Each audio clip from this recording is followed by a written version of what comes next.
Hi friends, good morning. Welcome back to Teja Reddy YouTube channel. Friends, ನಾನು ಇವತ್ತು ಅವರೆಕಾಳು ಹಸಿ ಗೊಜ್ಜು ಮಾಡೋದನ್ನ ತೋರಿಸ್ತಾ ಇದ್ದೀನಿ.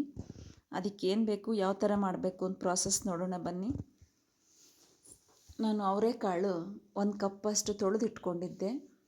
ಹಸಿ ಕಾಳು ಅದು ನೀರಿಗೆ ಹಾಕ್ಕೊತಿದ್ದೀನಿ. ಹಾಗೆಯೇ ಒಂದು 3 ಬದನೆಕಾಯಿ, 3-4 ಬದನೆಕಾಯಿ, 4 ಟೊಮೊಟೊ, ಹಸಿಮೆಣ್ಸಿನ್ಕಾಯಿ, ನಮ್ಗೆ ಖಾರಕ್ಕೆ ತಕ್ಕಷ್ಟು ಹಸಿಮೆಣ್ಸಿನ್ಕಾಯಿ. ಇದಕ್ಕೇನೆ ಕಳ್ಳುಪ್ಪು ಸೇರಿಸ್ಕೊಂಡು ಎಲ್ಲನೂ ಮಿಕ್ಸ್ ಬೇಯಿಸ್ಕೋಬೇಕು. ಗ್ಯಾಸ್ ಮೇಲೆ ಇಟ್ಕೊಂಡು ಇದನ್ನ ಬೇಯಿಸ್ಕೋಬೇಕು. ಫ್ರೆಂಡ್ಸ್, ನನ್ನ ಚಾನಲ್ ಸಬ್ಸ್ಕ್ರೈಬ್ ಮಾಡಿ, ನನ್ನ ವಿಡಿಯೋ ಕೊನೆವರೆಗೂ ನೋಡಿ. ನಿಮ್ಗೆ ಇಷ್ಟ ಆದರೆ ಲೈಕ್ ಮಾಡಿ, ಶೇರ್ ಮಾಡಿ, ಬೆಲ್ ಮೇಲೆ ಒಂದು ಕ್ಲಿಕ್ ಕೊಡಿ, ಯಾಕಂತಂದರೆ ನೋಟಿಫಿಕೇಷನ್ಸ್ ಬರುತ್ತೆ. ಅದಕ್ಕೆ ಬೇಯಿಸೋಕ್ಕೆ ಇಟ್ಟಿದ್ದೀನಿ. ಇಲ್ಲಿ ಈರುಳ್ಳಿ, ಬೆಳ್ಳುಳ್ಳಿ, ಕೊತ್ತಂಬರಿ ಸೊಪ್ಪು, ಜೀರಿಗೆ ಪ್ಲೇಟ್ಗೆ ಇಟ್ಕೊಂಡಿದ್ದೀನಿ. ಕೊತ್ತಂಬರಿ ಸೊಪ್ಪು ಸಣ್ಣ ಸಣ್ಣಕ್ಕೆ ಹಚ್ಕೊಂಡಿದ್ದೀನಿ. ಈರುಳ್ಳಿನೂ ಹಚ್ಚಿಟ್ಕೊಂಡಿದ್ದೀನಿ. ಈಗ ಬೆಂದಿದೆ. ಇಳಿಸ್ಕೊಂಡು ಕಾಳು ಸಪ್ರೇಟು ಮತ್ತು ಈ ತರಕಾರಿ ಎಲ್ಲ ಬದನೆಕಾಯಿ, ಹಸಿಮೆಣ್ಸಿನ್ಕಾಯಿ, ಟೊಮೊಟೊ ಇವುಗಳನ್ನೆಲ್ಲ ಸಪ್ರೇಟ್ ಮಾಡಿಟ್ಕೋಬೇಕು. ಇದು ಕಾಳಿಗೆ ಮಾತ್ರ ಸಪ್ರೇಟ್ ಒಗ್ಗರಣೆ ಹಾಕ್ಕೋಬೇಕು ನಾವು. ಈ ಬೇಯಿಸ್ಕೊಂಡಿದ್ದೀವಲ್ಲ, ಈ ನೀರು ನಮಗೆ ಗೊಜ್ಜಿಗೆ ಸರಿ ಹೋಗುತ್ತೆ. ನಾವು ಬೇಯಿಸ್ಕೊಳ್ಳೋಕೆ ಕೂಡ ಜಾಸ್ತಿ ಹಾಕ್ಕೋಬಾರ್ದು ನೀರು. ನಮಗೆ ಗೊಜ್ಜು ಎಷ್ಟು ಬೇಕೋ ಅಷ್ಟು ಸರಿ ಹೋಗೋ ಥರನೇ ಹಾಕ್ಕೊಂಡು ಬೇಯಿಸ್ಕೋಬೇಕು.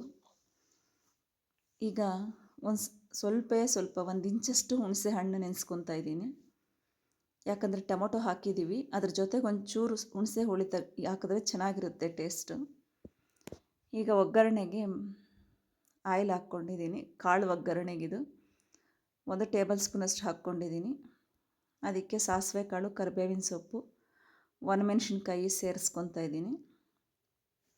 ಹಾಗೆಯೇ ಈರುಳ್ಳಿ ಹಚ್ಚಿಟ್ಕೊಂಡಿದ್ದೀವಲ್ಲ, ಅದರಲ್ಲಿ ಅರ್ಧ ಇದಕ್ಕೆ ಸೇರಿಸ್ಕೊತೀನಿ. ಇನ್ನೊಂದು ಅರ್ಧ ಗೊಜ್ಜಿಗೆ ಇಟ್ಕೊತೀನಿ. ಈರುಳ್ಳಿ ಸ್ವಲ್ಪ ಹಸಿ ಸ್ಮೆಲ್ ಹೋಗೋ ತನಕ ಬೇಯಿಸ್ಕೋಬೇಕಷ್ಟೇ, ಜಾಸ್ತಿ ರೋಸ್ಟೆಡ್ ಮಾಡ್ಕೊಳ್ಳೋಷ್ಟಿರಲ್ಲ. ಒಂದು ಸ್ವಲ್ಪ ಟ್ರಾನ್ಸ್ಪರೆಂಟ್ ಆದರೆ ಸಾಕು. ಈರುಳ್ಳಿ ಪಲ್ಯಗಳಲ್ಲಿ ತುಂಬ ಬೆಂದೋದ್ರೆ ಅಷ್ಟು ಟೇಸ್ಟ್ ಚೆನ್ನಾಗಿರಲ್ಲ. ಅದಕ್ಕೆ ಹಸಿ ಸ್ಮೆಲ್ ಹೋಗೋವರೆಗೂ 1-2 ನಿಮಿಷ ಬೇಯಿಸ್ಕೊಂಬಿಟ್ಟು ಇದಕ್ಕೆ ಕಾಳು ಸೇರಿಸ್ಕೊಂಡ್ರೆ ಕಾಳು ಪಲ್ಯ ರೆಡಿ ಆದಂಗೆ ನಮಗೆ.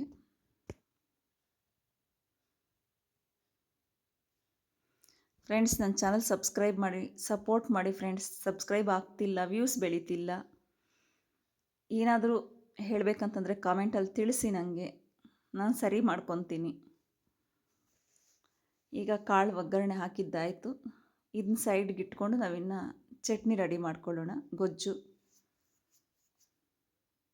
ಇದಕ್ಕೆ ಕೊತ್ತಂಬರಿ ಸೊಪ್ಪು ಹಾಕಿ ಕೊನೆಯದಾಗಿ ಮಿಕ್ಸ್ ಮಾಡಿಕೊಂಡು ಬೇರೆ ಬೌಲಿಗೆ ತೆಗೆದಿಟ್ಕೊಳ್ಳೋಣ. ಈಗ ಗೊಜ್ಜಿಸ್ಕೊಳ್ಳೋಣ.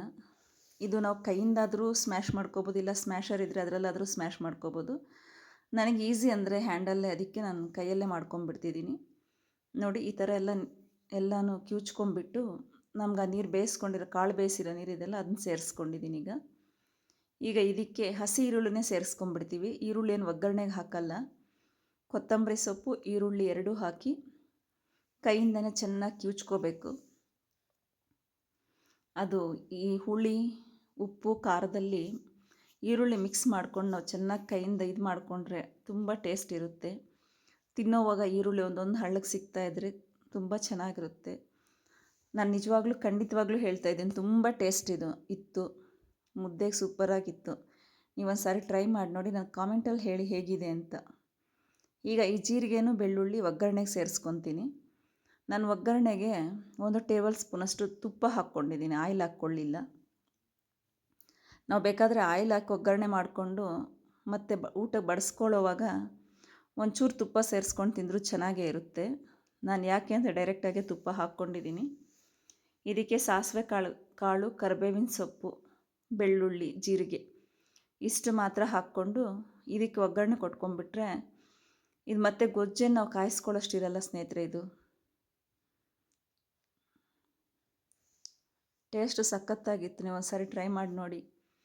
ಇದನ್ನ ಬೇಕಾದರೆ ನಾವು ಹುಣಸೆ ಹುಳಿ ಹಣ್ಣನ್ನು ಸೇರಿಸ್ಕೊಂಡಿದ್ವಲ್ಲ, ಅಂದರೆ ಈಗ ಹಸಿ ಕಾಯಿ ಸಿಗೋ ಸೀಸನ್ನಲ್ಲ, ಅದನ್ನು ಕೂಡ ಹಾಕ್ಕೊಂಡ್ರೆ ಇನ್ನೂ ಟೇಸ್ಟ್ ಇರುತ್ತೆ. ಟೊಮೊಟೊ, ಹುಣಸೆ ಹಣ್ಣು ಸ್ಕಿಪ್ ಮಾಡಿ ಹಸಿ ಕಾಯಿನ ಕಾಳು ಜೊತೆಯಲ್ಲಿ ಬೇಯಿಸ್ಕೊಂಡು ಮಾಡಿದ್ರೂ ಚೆನ್ನಾಗಿರುತ್ತೆ. ಇಷ್ಟೇ, ಇದು ಒಗ್ಗರಣೆ ಕೊಟ್ಕೊಂಡು ಇದನ್ನ ಗೊಜ್ಜು ಇದಕ್ಕೆ ಸೇರಿಸ್ಕೊಂಡು ಗ್ಯಾಸ್ ಆಫ್ ಮಾಡಿಕೊಂಡ್ರೆ ಗೊಜ್ಜು ರೆಡಿ ಆದಂಗೆ. ಈಗ ಅವರೆಕಾಳು ಸೀಸನ್ ಅಲ್ಲ, ಒಂದು ಸಾರಿ ಯಾವಾಗಾದರೂ ಟ್ರೈ ಮಾಡಿ ನೋಡಿ. ಎಲ್ರಿಗೂ ಈಸಿಯಾಗಿ ಸಿಗುತ್ತೆ ಅನಿಸುತ್ತೆ ನನಗೆ ಗೊತ್ತಾದಂಗೆ. ಈಗ ಈ ಹುಣಸೆ ಹುಳಿನ ಸೇರಿಸ್ಕೊತಾ ಇದ್ದೀನಿ. ಸೇರಿಸ್ಕೊಂಡು ಗ್ಯಾಸ್ ಆಫ್ ಮಾಡ್ಕೊಂಡಿದ್ದಷ್ಟೇ, ಗೊಜ್ಜು ರೆಡಿ ಆದಂಗೆ.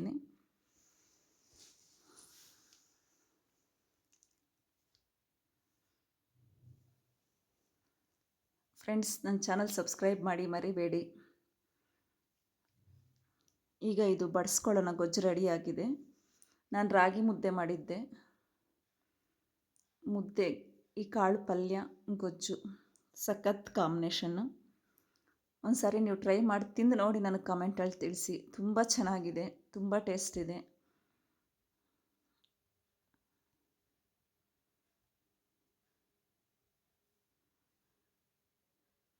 ಫ್ರೆಂಡ್ಸ್, ನನ್ನ ವಿಡಿಯೋ ನೋಡಿದ್ದಕ್ಕೆ ನಿಮಗೆಲ್ರಿಗೂ ಧನ್ಯವಾದಗಳು. Thank you for watching my video friends.